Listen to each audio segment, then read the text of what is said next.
பிஸ்மில்லாஹிர்ரஹ்மானிர்ரஹீம். இன்றைய இந்த நிகழ்வின் தலைமை மற்றும்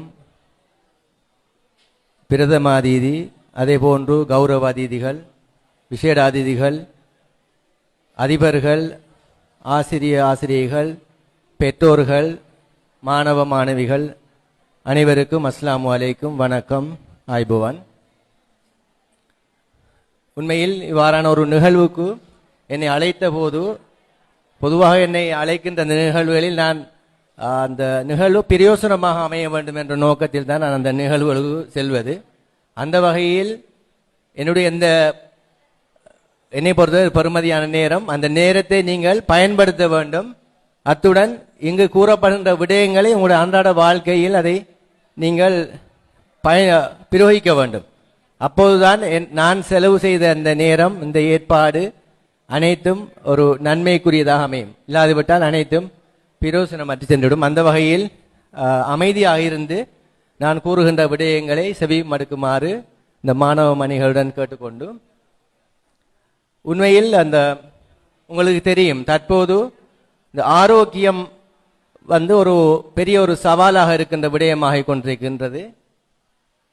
பெரும்பாலான விடயங்கள் ஒரு டிஸ்போசபிள் ஐட்டமாக வந்து கொண்டிருக்கு.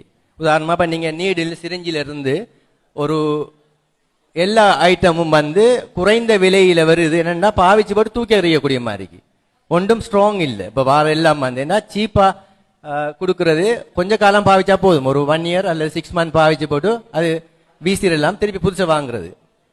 இப்போ இந்த ஒரு டெக்னாலஜி தான் இப்போ போய் கொண்டிருக்கு. இப்போ மனிதனும் அதே மாதிரி தான் வந்து கொண்டிருக்கான்.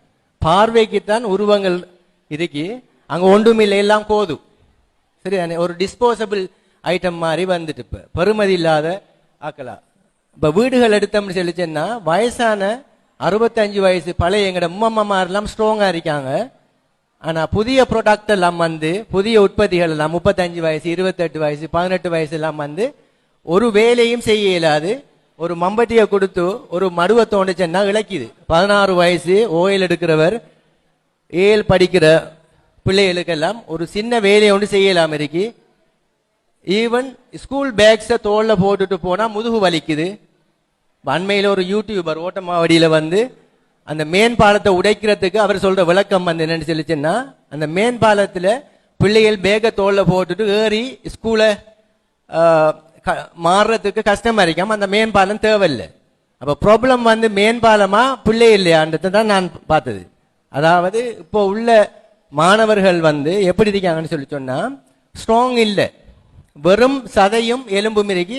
அங்க உள்ளுக்கு ஒன்றுலையும் அந்த டென்சிட்டி இல்லை. இப்போ போன் எடுத்தோம்டா, எலும்பு எடுத்தோம்னு சொல்லிச்சுன்னா, எலும்பு ஒன்றுக்கு அந்த எலும்புல இருக்கிற அந்த டென்சிட்டி, அடர்த்தி, அந்த தேவையான மூலகங்கள், உதாரணமா கல்சியம், பாஸ்பரஸ், மங்கனீஸ், அதே மாதிரி மக்னீசியம், ஜிங்க், இப்படி இந்த மூலகங்கள், அந்த எலும்பை உறுதியா வச்சுக்கொள்ளக்கூடிய அவசியமான இந்த மூலகங்கள் எல்லாம் அந்த எலும்புல குறைவு.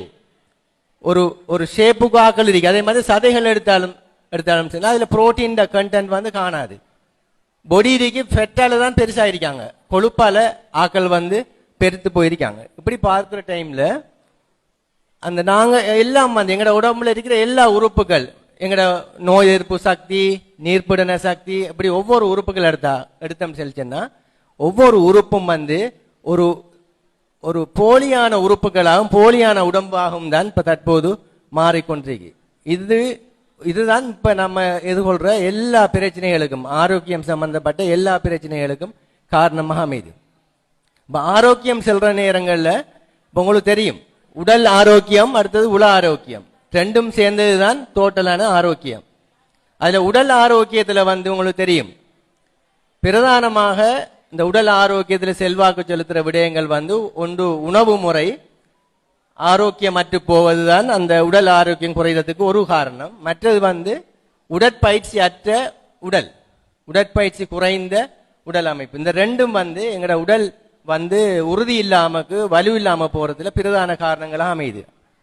அப்ப நாங்க இந்த உடலை இந்த 2 விடயங்களையும் கூட கவனம் செலுத்தி இதை நாங்க ஸ்ட்ராங் ஆக்கினா எங்களுக்கு நோய்கள் இருந்து எங்களை பாதுகாக்கலாம். தொற்று நோயாக இருந்தாலும் சரி, தொற்றா நோயாக இருந்தாலும் சரி. இப்ப தொற்று நோய்கள் உயிரிழப்பை ஏற்படுத்துறதுல ஒரு 20% தான் வருது. தொற்றா நோய்கள் தான் உயிரிழப்புல 80% வருது. தொற்றா நோய்கள் தான் உங்களுக்கு தெரியும், சீனி, பிரஷர், கொலஸ்ட்ரால், ஹார்ட் அட்டாக் வாரது, பாரிசவாதம் வாரது, கிட்னி வருத்தம், ஈரல் லிவர் ஃபெயிலியர், கேன்சர், புற்றுநோய், இதெல்லாம் தொற்றா நோய்கள். ஆகவே தொற்றா நோய்களால தான் 80% உயிரிழப்பு ஏற்படுது. தொற்று நோய்கள் ஒரு சீசனுக்கு வரும், அது பெரிய அளவில் உயிரிழப்பை ஏற்படுத்தாது. வேறு பல காரணங்களால ஒரு தொற்று நோய் உயிரிழப்பை ஏற்படுத்தலாம். உங்களுக்கு தெரியும், கொரோனாங்கிற ஒரு தொற்று வந்துச்சு. அந்த டைம்ல உயிரிழந்தாக்கள் யாரு? நோய் எதிர்ப்பு சக்தி குறைந்த வேற நோய்கள் இருக்கிறார்கள் உயிரிழந்தாங்க. அவங்களோட நீர்ப்பிடன சக்தி குறைந்துட்டு, உதாரணமாக சீனி வருத்தம், கிட்னி வருத்தம் சொல்லி நாள்பட்ட நோய்கள் இருக்கிறார்களுக்கு உயிரிழப்பு ஏற்பட்டுச்சு. ஆகவே நாங்க இந்த 2 நோய்களிலிருந்து எங்களை பாதுகாக்கிறதுக்கு எங்கட நோய் எதிர்ப்பு சக்தியை நாங்க நல்லா வலுவாக்கணும். அப்ப அந்த அடிப்படையில் இந்த 2 விடயங்களும் எங்கட உடல் ஆரோக்கியத்துக்கு அவசியமானது. மற்ற உள ஆரோக்கியம், உள ஆரோக்கியம்ங்கிறதும் ஒரு பெரிய ஒரு பிரச்சனை. இப்ப உள்ள பிள்ளைகளை பெற்றோர்கள் எப்படி வளர்க்காங்க? நோகாம வளர்க்காங்க. பிள்ளைகளை நோகாம வளர்க்காங்க. பிள்ளைக்கு நோகும்னு நினைக்காங்க. ஈவன் 16 வயசு பிள்ளைக்கு சோறு தாய் என்ன செய்யறா? சோறு பிரட்டி அவங்க ஊட்டுறாங்க. தாய் சோற கூட அந்த பிள்ளை கையால பிசைந்து பிரட்டி சாப்பிடுது இல்லை. இந்த நிலைமைக்கு போய் அந்த பிள்ளைகளை உடுப்பு தாய் அயன் பண்றாங்க. தாய் தான் எல்லா வேலையும் செய்யறாங்க வீட்டுகள்ல. என்னன்னு சொல்லிச்சுன்னா, பிள்ளை படிக்குது, ஏஎல் படிக்குது, ஓஎல் படிக்குது, ஸ்காலர்ஷிப் படிக்குது, இப்படியே படிப்புன்னு சொல்லி 4ஆம் வகுப்பு 3ஆம் வகுப்புலேயே தொடங்கினா அந்த பிள்ளை கடும் ஒரு சிக்கலான நிலைக்கு நாங்க தான் உருவாக்குறோம். அப்ப இந்த பிள்ளை உள ரீதியாக எந்த ஒரு வலியையும் வாழ்க்கையில சந்திக்கல, அந்த வலிக்கு முகம் கொடுக்கல, நோவு வேதனை கஷ்டங்களுக்கு முகம் கொடுக்காத பிள்ளைகளை உருவாக்கி சமூகத்துல அந்த பிள்ளைகளால வர பிரச்சனைகளை நாங்க எதிர்கொள்றோம். வைத்தியர்களா இருக்கிற நாங்க எவ்வளவு பிரச்சனை வருது. சைக்காலஜிக்கல் ப்ராப்ளம் ஒரு தொகை. கல்யாணம் முடிச்சா ஒரு ப்ராப்ளம், கல்யாணம் முடிக்கிறதுக்கு முதல்ல ஒரு ப்ராப்ளம், பிள்ளை கிடைச்சது ஒரு வேற ப்ராப்ளம், உளவியல் ரீதியான பிரச்சனைகள். இது காரணம் என்ன? அவங்க மைண்ட் ஸ்ட்ராங் இல்லை, ஸ்ட்ரென்த் இல்லை. அதை நாங்க ஆரம்பத்திலிருந்தே ஒரு பய சுபாவத்தோட அந்த பிள்ளைகளை வளர்த்து கொண்டிருக்கோம். ஆகவே நான் அந்த 3 விடயங்களையும் கொஞ்சம் தொட்டுட்டு போவோம். முதலாவது எங்கட உணவு. பிள்ளைகள் அமைதியா இருந்து நான் சொல்ற விடயங்களை கேட்கணும். உங்களை எல்லாரையும் நாங்க நினைச்சு கொண்டிருக்கோம் எதிர்கால தலைவர்கள் சொல்லி. எதிர்கால தலைவர்கள் சொல்லித்தான் உங்களை எல்லாரும் பேசுவாங்க, பாடசாலைகள் இருந்தாலும் சரி, எதிர்கால தலைவர்கள் சொல்லி. ஆனா தலைவர்கள் எல்லாம் இளவயதுல மரணிக்காங்க. இளவயது மரணம் கூடிக்கொண்டிருக்கு. 30 வயசு, 18 வயசு, 18 வயசுல கிட்டத்தட்ட ஹார்ட் அட்டாக் மரணம், 16 வயசுல சீனி வருத்தம், 520 சீனி 16 வயசுல. இது நான் சொல்றதெல்லாம் நான் சந்திச்ச கேசுகள். 35 வயசுல புற்றுநோய் மரணிக்காங்க. 42 வயசு பாரிசவாதம் வருது. அப்படியே போகுது. ஆகவே பிள்ளைகள், நான் சொல்ற விடயங்களை நல்லா செவிமடுங்க, உங்களோட வாழ்க்கையில் இதுகளை கொண்டு வரணும். ஆகவே இந்த இளவயது மரணங்கள் எல்லாம் வருது. நீங்க உங்களோட உடலை நல்ல ஒரு ஆரோக்கியமான மாத்திரத்துக்குரிய விடயங்களை நான் சொல்ல போறேன். இப்ப உணவு முறையை பாருங்க. பிரதானமாக உணவு முறை. நீங்க எவ்வாறான உணவுகளை உட்கொள்றீங்க? ஆரோக்கியமற்ற உணவுகளை தான் நீங்க விரும்பி எடுக்கீங்க. உங்களோட வீட்டுகள்ல ஆரோக்கியமான உணவுகள் சமைக்கப்பட்டா அந்த உணவுகளை யாரு சாப்பிடுறாங்க? வீட்டுகள்ல உங்களோட தாயும் தகப்பனும் தான் சாப்பிடுறாங்க. வயசனாக்கள் ஆரோக்கியமான உணவு. உதாரணத்துக்கு எடுப்போமே, ஒரு இலக்கறி ஒன்று சுண்டிருக்கி, பயத்தங்காவை சுண்டிருக்கி, அவரைக்காவை சுண்டிருக்கி, சரிதானே? இப்ப இந்த உணவுகளை சின்ன மீன் உண்டாக்கிருக்கி, நெத்தலி மீன் ஆக்கிருக்கி, அல்லது நெத்தலி கருவாடு ஒரு சொதி ஒன்று வச்சிருக்கி. நான் சொல்றதெல்லாம் ஆரோக்கியமான உணவுகள். இப்ப இந்த உணவுகளோட உங்களுக்கு விருப்பம் இல்லை தானே? இடத்துல இருக்கிற யாருக்கும் நான் சொல்ற உணவுகளோட விருப்பம் குறைவு. சின்ன மீன் ஆக்கினால் அந்த மீனை சாப்பிட கூட தெரியா, அந்த மீனை கந்த பார்க்க தெரியாத பிள்ளை எப்படி ஒரு சர்ஜனா வயிற்றுக்குள்ள உடல் உறுப்புகள்ல கை போட்டு சரியா செலக்ட் பண்ணி டேமேஜ் வராம ஒரு ஆபரேஷன் எப்படி செய்வார்? அந்த ஹேண்ட் ஸ்கில்ஸ் நீங்க சாப்பிடுறதுங்க சும்மா நினைக்க வேணாம். சாப்பிடுற டைம்ல அந்த சாப்பாட்டை அந்த நீங்க கையாளுறதெல்லாம் உங்களோட கையில உள்ள அந்த ஸ்கில்ஸ் தான்.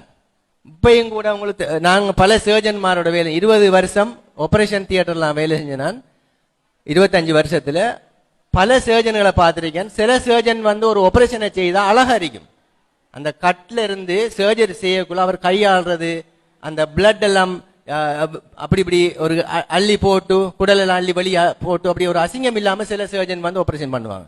சில சர்ஜன் வந்து சரியானே கடும் அசிங்கமா இருக்கு. அந்த ஆபரேஷன் தியேட்டர் வந்து கடும் அசிங்கமா கிடந்த இடம் எல்லாம் பிளட்டும் இதா கிடக்கும். ஆபரேஷனை முடிச்சு போட்டு பிறகு எல்லாத்தையும் கூட்டுறதும் துடைக்கிறதும் வேலை நடக்கும். இதுக்கு காரணம் என்ன? இதெல்லாம் என்னண்டா நீங்க சாப்பிடுற நான் ஸ்டார்ட் பண்றத நான் பாக்குற அப்படித்தான். இவர் வந்து எப்படி உணவு சாப்பிட்டு உணவு தட்டை ஒன்று எடுத்து சாப்பிட உட்கார்ந்து இவர் எப்படி சாப்பிட்டு வர தெரியாது. சாப்பிடக்குள்ள எல்லா இடமும் சிதறி அங்க கையை போட்டு இங்க கையை போட்டு ஒரு ஒழுங்கு முறையா உணவு சாப்பிட்டிக்க மாட்டார். அடுத்தது இந்த கெச் பண்றது, இப்போ ஒரு அப்பெண்டிக்ஸை கையை போட்டு எடுக்கிறதெல்லாம் சில சர்ஜன் கட் பண்ணுவாங்க. கட் பண்ணி கையை போட்டு அதுல கையில் அப்பெண்டிக்ஸ் வரும்.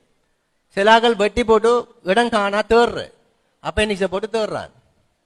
சரியா? இதெல்லாம் என்னன்னா இந்த ஹேண்ட் ஸ்கில்ஸ் தானது. அப்ப நீங்க ஒரு முள்ளு மீனை சாப்பிட்ற டைம்ல அந்த கையால அந்த முள்ளு கந்த பார்த்து முள்ளை எடுத்து செப்பரேட் ஆக்கி சாப்பிட்டு பழகாட்டி எல்லாத்தையும் உங்களோட அம்மாவே கணக்கு எல்லாம் பார்த்து இப்ப தாய் என்ன செய்யறாங்க, இப்ப பிள்ளைக்கு முள்ளு பொறுத்துரும். அந்த தாய் எப்படி சாப்பிட்ட? அந்த தாய் வந்து முள்ளு பொறுக்கும் சொல்லி அவட அம்மாவை சாப்பிட கொடுத்த இல்ல. அந்த தாய் வந்து அந்த தாயாக அந்த மீன் எல்லாம் கந்த பார்த்து தான் சாப்பிட்டு. ஆனா இப்ப அந்த தாய் நினைக்கா தந்த பிள்ளைக்கு இந்த முள்ளுகள் பொறுத்துருமேன்னு நினைக்கா. இப்படி பயந்து பயந்து இந்த பிள்ளைகளை வந்து அறவே வந்து அந்த இதுகளுக்கு உள்ளாக்காம வளர்க்கறதா நான் சொல்றேன். அங்கால மற்ற மன அழுத்தங்கள் அதுகளுக்கு வாடுது. பொறுமை, ஒரு மீன் ஒன்றை சாப்பிட்ற சின்ன மீனை சாப்பிட்னா கடும் பொறுமை வேணும். அவசரப்பட்டு சாப்பிட்டாருந்தா அவருக்கு இதுக்குள்ள முள்ளு பொறுத்துடும். அவசரமா முள்ளு மீனை சாப்பிட்டாருந்தா அவருக்கு முள்ளு பொறுத்து அது வேற பிரச்சனை. இப்ப முள்ளு பொறுக்கும்ன்றதுக்காக வேண்டி முள்ளு மீன் சாப்பிடாம இருக்கலாமா? அப்படி இல்லை. அவர் முள்ளு மீனை சாப்பிடணும், முள்ளு பொறுக்காம சாப்பிடணும், அதை கந்த பார்த்து சாப்பிடணும். இதுக்கு நாங்க அந்த பிள்ளைகளை வந்து கட்டாயம் நாங்க மாற்றி அமைக்கணும். இல்லைன்னு சொல்லிச்சேன்னா நான் சொன்ன மாதிரி அந்த பிள்ளைய ஒன்றும் தெரியாத பயந்த பிள்ளையாகவே வளர்க்கும். இப்போ ஒரு மரத்துல ஏறுனா விழுந்துரும் சொல்லி அந்த பிள்ளைய மரத்துல ஏறாமைக்கை வளர்த்தா அவன் வாழ்க்கையில எப்படி அவன் ஒரு இன்வெஸ்ட்மெண்ட் செஞ்சு ஒரு பிசினஸோ அல்லது அந்த நஷ்டம் வந்துடும் நினைச்சான்னா அவன் தொழில் ஒன்று செய்யலாது. என்ன இப்போ ஒரு நஷ்டம் ஒன்று வந்துடும் நினைச்சா அவன் வாழ்க்கையில அந்த தொழில முன்னேற இயலாது. சில வேளை லொஸ் ஆயிட்டா நினைச்சு அவன் அதே கட்டத்திலே இருக்கிறான் வாழ்க்கையில. சரியா? இப்படிதான் எல்லா விடயங்களும். ஆகவே எங்கட வாழ்க்கையில வந்து நாங்க இப்படி இந்த சின்ன சின்ன விஷயங்கள் நாங்க நினைக்காம அதுல பின்னுக்கு ஒரு பாரிய ஒரு பாதிப்புக்கு நாங்க உள்ளாக்குறோம். ஆகவே இந்த உணவுகளை வந்து ஏன் இந்த வீட்டுகளை வந்து லேசா சமைக்கிற உணவுகள் எடுக்காங்கன்னா இதுவும் ஒரு காரணம். லேசா சமைக்கிற உணவுகள் லேசா சாப்பிடணும், குயிக்கா சமைக்கணும். என்ன குயிக்கா சமைக்கணும்? வெட்டு மீன், இறைச்சி, கோழி வேகமா சமைக்கலாம். கேரட், பீட்ரூட், உருளைக்கிழங்கு குயிக்கா சமைக்கலாம். மற்ற சாமான எல்லாம் சமைக்கிறதுக்கு போனா நேரம் எடுக்கும். அதால என்ன செய்யறோம், நாம எப்ப போனாலும் ஒரே மரக்கறியும் ஒரே கறி தான். இப்ப நாம இந்த மீன் இந்த கறிகளை சாப்பிடாதங்கன்னு சொன்னா அப்ப என்னத்தை சார் சாப்பிடுற? இதான் கேள்வி. இப்ப நான் சாப்பிடக்கூடிய ஒரு லிஸ்ட் பெருசா இருக்கு, பெரிய லிஸ்ட் ஒன்று இருக்கு. ஆரோக்கியமான சாப்பிடக்கூடிய உணவு லிஸ்ட் ஒன்று பெருசு இருக்கு. ஆனா நாம சாப்பிடக்கூடாதுன்னு சொல்ற உணவுகள் கொஞ்சம் தான். அந்த கொஞ்சம் தான் இவங்க தொடர்ந்து சாப்பிடுற. அதால இதுகள் கூடாதுன்னு சொன்னா அப்ப என்னத்தை சாப்பிடுற? இதுதான் கேள்வி. ஆகவே உங்களோட உணவுகள்ல வந்து கட்டாயம் நீங்க கவனம் செலுத்துங்க. பெற்றோர்கள் இருக்கீங்க, ஆசிரியர்கள் இருக்கீங்க, பிள்ளைகள் கொண்டு வர உணவுகளை பாருங்க, ஆலோசனை கொடுங்க. ஏனென்றா ஒரு தாய் வந்து நான் வந்து ஹாஸ்பிட்டல்ல அந்த ஹெல்த்தோ கொடுக்குற டைம்ல ஒரு தாய் எழும்பி சொன்னாங்க, சார் எங்களுக்கு இதை சொல்லி வேலை இல்லை, ஸ்கூல்ல போய் சார் ஸ்கூல்ல கிளாஸ் டீச்சர் சொல்றத பிள்ளைகள் கேட்குது, கிளாஸ் டீச்சர் சொன்னா அதை கேட்குது, அதை ஃபாலோ பண்ணுது. அப்ப ஸ்கூல்களில் போய் அதுலேயும் ப்ரீ ஸ்கூல் அதுகளில் போய் இந்த பிள்ளைகளுக்கு இந்த ப்ரோக்ராமை செய்யுங்கன்னு சொல்லி சொன்னாங்க. இப்போ அரசாங்கம் வந்து அந்த தாய் சொன்னது நான் நினைக்கிறேன் ஒரு 2 இயர்ஸுக்கு முதல்ல. அதுக்கு பிறகு நான் பிரைமரி ஸ்கூல்களில் அதை ஸ்டார்ட் பண்ணினேன். இப்போ அரசாங்கம் வந்து அது சர்க்குலர் ஆக்கிட்டு இப்போ போன ஒரு 1 மந்த்துக்கு முதல்ல இந்த ப்ரீ ஸ்கூல்களில் இந்த நியூட்ரிஷன் சம்பந்தப்பட்ட விடயங்களை போட சொல்லி. ஏன்னு சொல்லி சொன்னா உங்களுக்கு தெரியும், சின்ன வயசுல வந்து அந்த மெமரியில போடுற விடயங்கள் வந்து லாங் டேர்ம் மெமரிக்கு போகும். லாங் டேர்ம் மெமரி நம்மளுக்கு போய் ஞாபகம் இருக்கும். நம்ம சின்ன வயசுல அந்த தெரிஞ்ச ரோடு அந்த ஏரியாவெல்லாம் அப்படி படம் மாறி வரும். 50 வருஷம் போனாலும் அந்த அந்த அந்த பிக்சர் ஒன்று வரும், மெமரியில் இருக்கும். அது வந்து லாங் டேர்ம் மெமரி போயிடும். பிறகு நம்ம பெரிய ஆக்கள் ஆகிற டைம்ல வந்து இந்த ஃப்ரெண்ட்ஷிப்பும் அப்படிதானே, ஃப்ரெண்ட்ஸும் வந்து அந்த சின்ன வயசுல உள்ள ஃப்ரெண்ட்ஸ் சர்க்கிள் வந்து மறக்க இயலாது. பிறகு வாரதெல்லாம் ஒரு தற்காலிகம், ஒரு ஸ்கூலோட அது முடிஞ்சிடும், பிறகு யூனிவர்சிட்டி அதோட அந்த ஃப்ரெண்ட்ஸ் முடிஞ்சிடும், பிறகு ஒரு ஒர்க்கிங் ஸ்டேஷன்ல அப்படி போயிடும். அந்த கடைசியா மிஞ்சிறது அந்த ஆரம்ப கால ஃப்ரெண்ட்ஸ் தான் வரும். அப்படி நம்மட மெமரியில வந்து ஆரம்ப காலங்களில் கொடுக்குற அந்த விடயங்கள் வந்து நீண்ட காலத்துக்கு பிடிக்கும். அந்த வகையில தான் இந்த ஸ்கூல்களில் இந்த விடயங்களை வந்து கூறுறது வந்து ஒரு மிகவும் பிரயோசனம். அதுலேயும் விசேடமாக பிள்ளைகள் வந்து அந்த டீச்சர்ஸை வந்து ஒரு ரோல் மாடலா அல்லது டீச்சர்ஸை ஃபாலோ பண்ற விதம் கூட. இப்போ நான் கூட சின்ன படிக்கிற காலங்களில் அந்த சேரை போல நடக்கணும், சேரை போல எழுதணும், சேரை போல உடுக்கணும் எல்லாம் நாங்கள் செய்திருக்கோம்.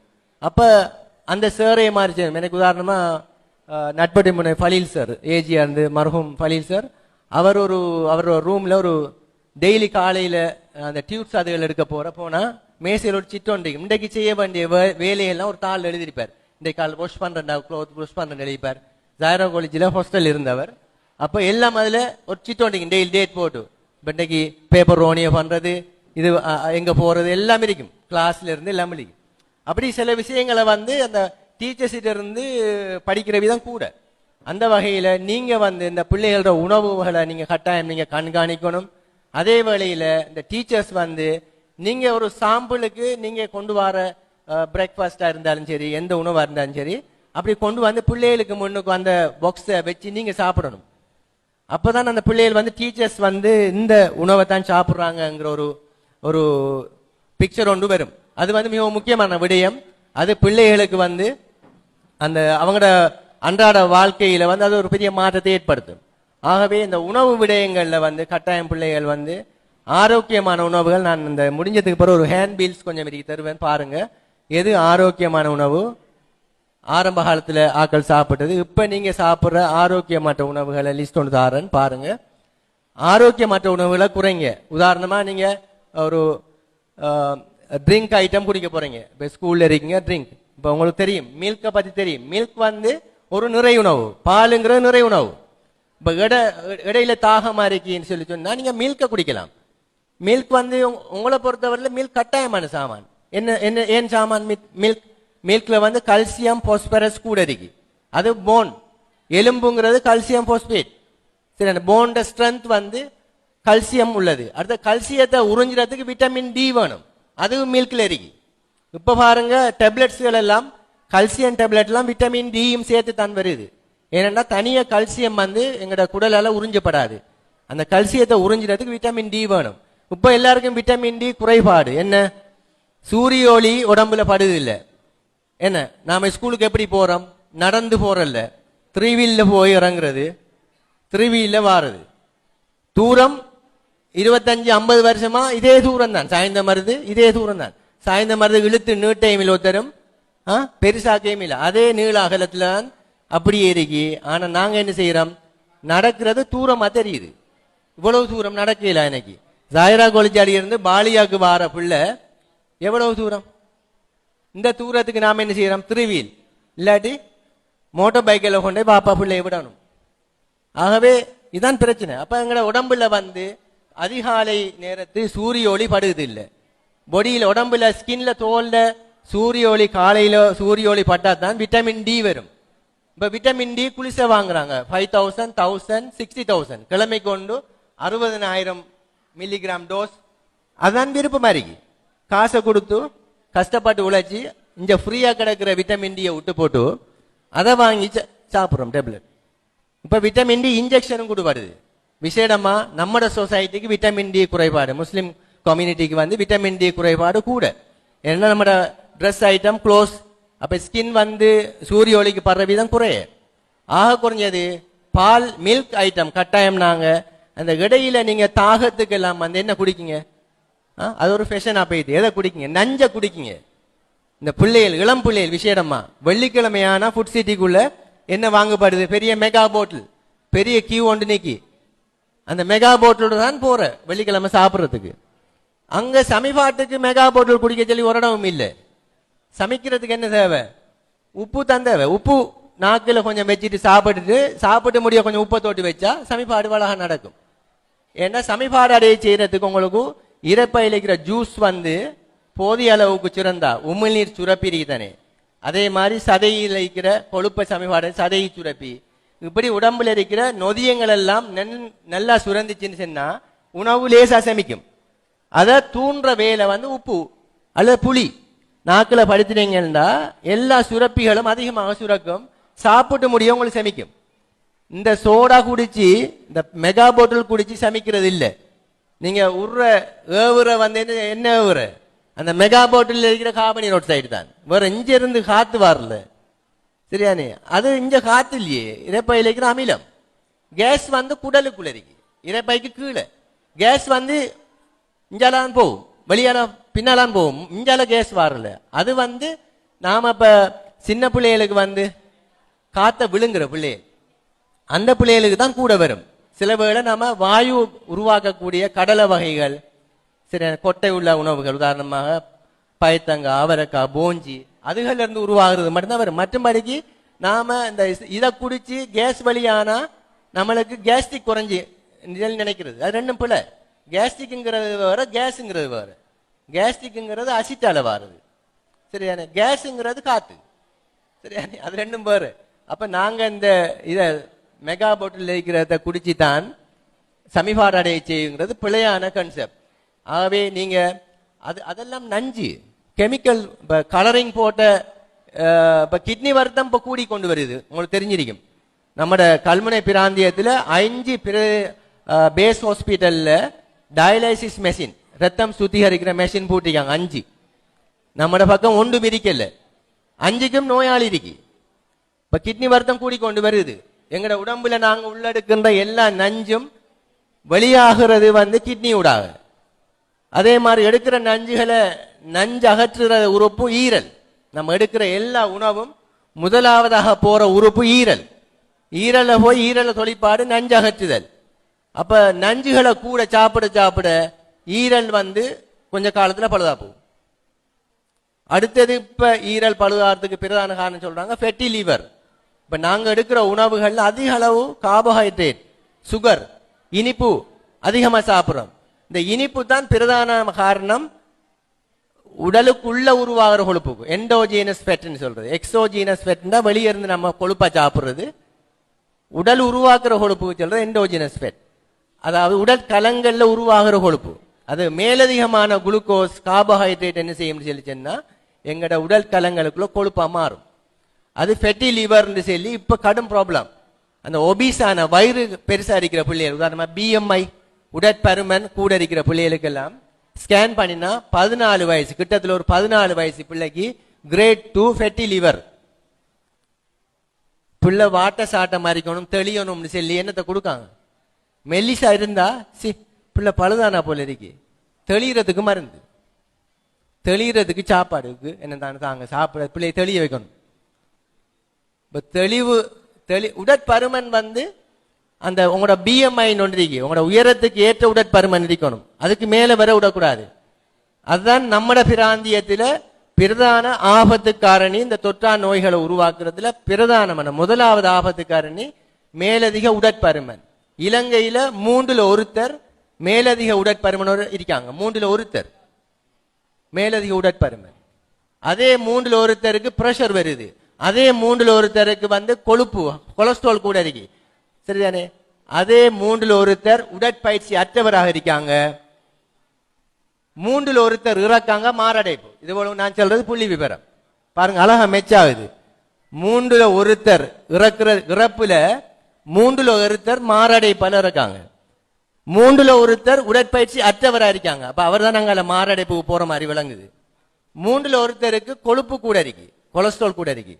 அப்ப அது மாரடைப்புக்கு அங்கால காரணமாயுது. 3ல் ஒருத்தருக்கு பிரஷர் இருக்கு. ரோடால போற 35 வயசுக்கு மேற்பட்ட 3 பேரை பிடிச்சா ஒரு ஆளுக்கு பிரஷர் இருக்கு. அதான் கணிப்பீடு, சரிதானே. அதே மாதிரி 3ல் ஒருத்தர் வந்து உடற்பருமன் கூடியவரா இருக்காங்க பெர்சன்டேஜ். அப்ப இது வந்து பெரிய ஒரு ஆபத்தான நிலைமை. அப்ப இப்படி போறதுக்கு காரணம் வந்து எங்கட உணவு தான். நாங்க அதிக அளவு உணவுல கலோரி கூடின உணவு எடுக்கோம். கலோரி கூட எடுக்க தேவையில்லையே. உங்களோட அசைவுகளுக்கு ஏற்ற, உங்களோட தொழிற்பாடுகளுக்கு ஏற்ற அளவுக்கு தான் நீங்க கலோரி எடுக்கணும். உங்களுக்கு தெரியும் கலோரி சக்திய உணவு எது? சக்தியை தார உணவு மாப்பொருள், சுகர், கார்போஹைட்ரேட் பிரதானமானது, மற்ற கொழுப்பு. சரிதானே? புரத உணவுகள் தான் உங்களுக்கு வளர்ச்சிக்கு தேவை, நோய் எதிர்ப்பு சக்தி, உங்களோட உடம்புல இருக்கிற நோய்களை எதிர்க்கிற இம்யூனோகுளோபிலின் சொல்றது, குளோபிலின்ங்கிற புரோட்டீன். சரிதானே? குளோபின் புரோட்டீன் அதான் நோயை எதிர்க்கிறவர். கிருமி ஒன்று போனா அந்த கிருமியை அழிக்கிறவர் இம்யூனோகுளோபிலின், குளோபிலின் புரோட்டீன். அப்ப புரோட்டீன் வந்து உங்களோட ஆரோக்கியமா வச்சிருக்கிறதுக்குரிய உணவு. ஆகவே கலோரி சக்தி உணவுங்கிறது உங்களோட வேலைகளுக்கு ஏற்ற மாதிரி, நீங்க ஓடுறீங்க, ஸ்போர்ட்ஸ் செய்யறீங்க, உங்களுக்கு கலோரி வேஸ்ட் ஆகுதுன்னு சொல்லிச்சேன்னா அந்த வேஸ்ட்டுக்கு தான் கலோரி உணவை சாப்பிடணும். மற்ற உணவுகள் வந்து உங்களோட ஞாபக சக்தி, நோய் எதிர்ப்பு சக்தி, எலும்புகள் வலிமையா இருக்கணும், கண் பார்வை நல்லா இருக்கணும், சரியானே, நீங்க ஆக்டிவா இருக்கணும்னு சொல்லிச்சேன்னா அதுக்கு தேவையான உணவுகள் வந்து விட்டமின்கள், கனியுப்புகள் கொண்ட உணவுகள் தான் அதிகமா இருக்கணும். இந்த விட்டமின்களையும் கனியுப்புகளும் எதில் இருக்கு அதிகமா? எதில் இருக்கு அதிகமா? மரக்கறி வகைகள், பழ வகைகள், தானியங்கள்ல இருக்கு கூடியா. சரியானே? தானியங்கள், தானிய உணவு. இப்ப கச்சான் கொட்டைங்கிற சாமான் வந்து இப்ப நம்ம பிரதேசங்கள் அதிகமா விற்கப்படுது, சீப்பான சாமான். கஜு, அதுல ஃபெட் இருக்கு, நல்ல கொலஸ்ட்ரால், அதுல இருக்கிற வந்து குட் கொலஸ்ட்ரால். கொலஸ்ட்ரால் ரெண்டு இருக்கு, பேட் கொலஸ்ட்ராலும் இருக்கு, குட் கொலஸ்ட்ராலும் இருக்கு. இப்ப தாவர எண்ணெய்கள் இருக்கிறது அதிகமாக குட் கொலஸ்ட்ரால். உதாரணமா நான் அந்த தேங்காய் பூவை பத்தி ஒரு ப்ரோக்ராம் செய்திருந்தேன். அதுல பாருங்க, தேங்காய் பூவில் இருக்கிற கொலஸ்ட்ரால் வந்து குட் கொலஸ்ட்ரால், ஹார்ட்டுக்கு நெல்லம். அதை வந்து ஒரு மாயையாக்கி அதை இதாக்கி விட்டாங்க. சரிதானே? அப்ப அதனால இந்த தாவர எண்ணெய்கள் வந்து உங்களுக்கு நல்ல கொலஸ்ட்ரால் தான் அதுல இருக்கு, நல்ல கொலஸ்ட்ரால் தான் உருவாக்கும் உங்களுக்கு. ஆகவே நீங்க கட்டாயம் வந்து உங்களோட உணவுகள்ல வந்து அதிக அளவு தானிய உணவுகளை சேர்க்கணும். கடலை, பயறு, பருப்பு கறி வந்து பாருங்க, நம்ம பிள்ளைகள் வந்து என்ன சாப்பிடுது டிரெக்டா? சோறு இறைச்சி, சோறு முட்டை, சோறு என்ன மீன், சோறும் அங்கால கோழி, இதான் டிரெக்டா சாப்பிடுற. மற்ற சாமான் எல்லாம் வீட்டை சமைச்சது எல்லாம் அப்படியே இருக்கும். மரக்கறி சமைச்சது, சம்பல் போட்டது எல்லாம் சும்மா இருக்கும். அப்ப இதுகள் தான் உங்களுக்கு தேவை. உங்களோட பிள்ளைகள் வந்து உங்களோட படிக்கிறேன்னு சொன்னா உங்களுக்கு நீங்க உற்சாகமா இருக்கணுமா, ஞாபக சக்தி கூடணும்னு சொல்லிச்சுன்னா உங்களுக்கு வந்து இந்த மூலகங்கள், நுண் மூலகங்கள், குரோமியம், மங்கனீஸ், நாகம், கொப்பர், சரியானே, அயன், இரும்பு சத்து, கல்சியம், போஸ்பரஸ், இந்த சாமான் எல்லாம் அதிகமாரிக்கு வந்து இந்த தானியங்கள் தான். சரிதானே? அவை அந்த உணவுகளை உங்களோட உணவுல டெய்லி சேர்த்துக்கொள்ளணும். இப்ப ஸ்கூல் மாணவர்களுக்கு வந்து அயன் டிபிசியன்சி கூட, அயன் டிபிசியன்சி குருதிச்சோகை, குருதிச்சோகை வந்து கடும் கூட. 5ல் ஒருத்தருக்கு குருதிச்சோகை இருக்காம். இரத்தச்சோகை, இரத்தச்சோகைங்கிறது என்னன்னு சொல்லிச்சா அவங்களோட ரத்தத்துல ஹீமோகுளோபின் குறைவு, அயன் குறைவு. அப்ப ஒரே என்ன நடக்கும்? தூக்கம் அரிக்கும், ஒரே சோர்வு, நடந்த இழைக்கும், சரிதானே, சோர்வு அரிக்கும், ஒரு களையா இருக்கும். அப்ப படிக்கிறது அதெல்லாம் கஷ்டமா இருக்கும். உங்களோட மெமரி, கன்சன்ட்ரேட் பண்றது, அந்த கொக்னிட்டிவ் ஃபங்க்ஷன் சொல்றது பிரெயின்ல வந்து அந்த ஃபங்க்ஷன் எல்லாம் கூட குறைஞ்சிட்டு போகும். அந்த புத்தி கூர்மை அதெல்லாம் வந்து குறைஞ்சிட்டு போகும். அப்ப அயன் வந்து கட்டாயம் தேவை. அதுல விசேடம் அதுல பெண்கள் இருக்கீங்க அதிகமா, பெண் மாணவிகள், பெண் மாணவிகளுக்கு வந்து கட்டாயம் அயன் கூட எடுக்கணும். ஏன்னு சொல்லுங்க, அவங்களுக்கு மாதவிடாயில வந்து ரத்த இழப்பு இருக்கு, ஒவ்வொரு மாதமும் மாதவிடாயில ரத்த இழப்பு இருக்கு. ஆண்களுக்கு வந்து ரத்த இழப்பு இல்லை. அப்ப அவங்க எடுக்கிற இரும்பு சத்து உடம்புல இருக்கும். இப்ப இவங்களுக்கு ஒவ்வொரு மாதமும் ஒரு 80-100 மில்லி இரத்த இழப்பு இருக்கு. அப்ப அவங்க லூஸ் பண்றாங்க. அப்ப அவங்களோட இரும்பு சத்தை வந்து பேலன்ஸ் பண்ண வேண்டியது கட்டாயம். விசேடமா உங்களோட உணவுல டெய்லி ஒரு இலக்கறி சாப்பிடணும். டெய்லி ஒவ்வொரு நாளைக்கு ஒவ்வொரு இலக்கறி, அதை லிஸ்ட் போடுங்க. மிஸ் பண்ணாம சாப்பிட்றேன்னு சொல்லிச்சுன்னா வீட்டை கிச்சன்ல ஒரு டைம் டேபிள், உங்களோட பாடத்துக்கு டைம் டேபிள் போட்ட மாதிரி டைம் டேபிள் போட்டு வைங்க. திங்கக்கிழமை பொன்னாங்கானி, செவ்வாய்க்கிழமை முருங்கையில, என்ன புதன்கிழமை கீரை, வியாழக்கிழமை வல்லாறு, வெள்ளிக்கிழமை சலாது, என்ன பிரியாணி ஆக்குறதுனால தானே அப்ப சலாது. இப்படி உங்களோட ஒரு லிஸ்ட் ஒன்று போட்டு வச்சா மிஸ் பண்ண மாட்டா. சில விடயங்களை வாழ்க்கையில நடைமுறைப்படுத்துறேன்னு சொல்லிச்சேன்னா நீங்க ஷெடியூல் பண்ணணும். ஷெடியூல் பண்ணினா தான் நடக்கும், இல்லாட்டி நடக்காது. எனக்கு ஞாபகம் இருக்கு, கேம்பஸ்ல இருக்கிற டைம்ல இந்த சுன்னத்து தொழுகைகளை வந்து பிராக்டிஸ் பண்றதுக்கு டிஏ தாருலா இருக்க மதால கிளாஸ் நடத்துற டைம்ல ஒரு சிட்டு ஒன்று தருவாங்க. அதுல நாங்க மார்க் பண்ணணும். லுஹருக்கு முதல்ல சுன்னத்து தொழுதா டிக் பண்றேன், சரியா, ஒவ்வொரு தொழுகைக்கும் மார்க் பண்றேன். இப்படி நம்மட லைஃப்ல வந்து எங்களோட உணவுகளை வந்து நாங்க வந்து எல்லா உணவுகளையும் நாங்க பேலன்ஸா சாப்பிட்றோன்னு சொல்லிச்சுன்னா கட்டாயம் ஒரு டைம் டேபிள் கிச்சன்ல போடுங்க. மீன் சின்ன மீன் ஆக்குறப்ப பெரிய மீன் ஆக்குறதுக்கு ஒரு நாள், இறைச்சிக்கு ஒரு நாள், கோழிக்கு ஒரு நாள், கருவாடு நெத்தலி கருவாடுக்கு ஒரு நாள் சொல்லி டைம் டேபிள் போடுங்க. இப்படி ஏதாவது உணவுக்கு ஒரு திட்டம் ஒன்று வைக்கலன்னு சொல்லி சொன்னா நீங்க தொடர்ந்து அடிக்கடி இறைச்சியும் கோழியும் அடிக்கடி ஆக்கப்படும். இதான் நடக்குது வீட்டுகள்ல. ஏன்னா லிஸ்ட் ஒன்று இல்லை, எப்ப திங்குறன்னு இல்லை, லேசானது குயிக்கா 50 வாங்கிட்டு வாருது. ஆகவே உங்களோட உணவை கட்டாயம் நீங்க செட் பண்ணுங்க. நான் சொன்ன உணவுகளை வந்து அதிக அளவு சாப்பிடுங்க. நான் சொன்ன மாதிரி இந்த மில்க் வந்து கட்டாயம் படிக்கிற பிள்ளைகள் உங்களோட சோர்வு தன்மை உற்சாகமா இருக்கிறது கட்டாயம் வந்து இட சாப்பாடுகளுக்கு மில்க் அல்லது மில்கால செய்த ப்ராடக்ட் யோகட் ட்ரிங்க் இதுகளை வந்து நீங்க எடுத்து உங்களோட எலும்புகள்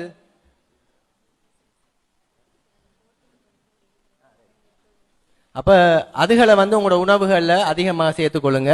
மற்ற நான் சொன்ன மாதிரி உடற்பயிற்சி உங்களோட அன்றாட வாழ்க்கையில சில வேலைகளை வந்து நடந்து உங்களோட வேலைகளை செய்யுங்க. எக்ஸசைஸ் செய்யுங்க. டெய்லி 30 மினிட்ஸ் வந்து எக்ஸசைஸ்.